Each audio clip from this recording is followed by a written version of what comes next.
શું અમદાવાદમાં બાળ મજૂરી નાબૂદ થઈ ગઈ છે? કોણ બચાવશે આવા નાના બાળકોનું ભવિષ્ય? કોણ ચેક કરશે આ કંપનીઓ યોગ્ય પરવાનગીથી ચાલે છે કે પછી રામ ભરોસે?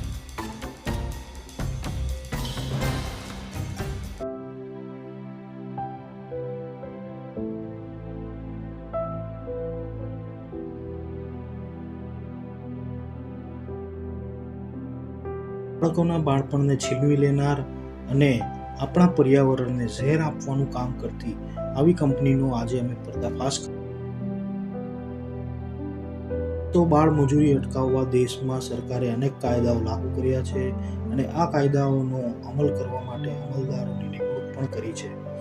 અમે માનીએ છીએ કે કદાચ આ ફેક્ટરી તેઓના ધ્યાને નહીં આવી હોય, પરંતુ અમારી પાસે તમામ પુરાવાઓ છે કે આ સ્ટીલના વાસણોની ચમક પાછળ આ બાળકોના ભવિષ્યની ચમક ઉડતી નજરે પડી રહી છે. ફેક્ટરી માલિક કાયદાને ઘોડીને પી ગયા હોય તેવું પણ લાગી રહ્યું છે. ચોરસિયા સ્ટીલના માલિકનો સંપર્ક કર્યો, પરંતુ તેઓ તેમની આ બેદરકારીનો કોઈ જવાબ આપી શક્યા નહોતા.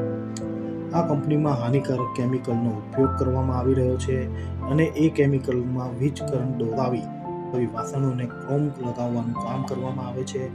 આ જ કેમિકલમાં કોઈ પણ જાતના સુરક્ષાના સાધનો વિના એક બાળક કામ કરતો નજરે પડ્યો હતો. આ હાનિકારક કેમિકલનો નિકાલ પણ ગટર મારફતે કરવામાં આવે છે એવું અમારા સૂત્રો જણાવે છે.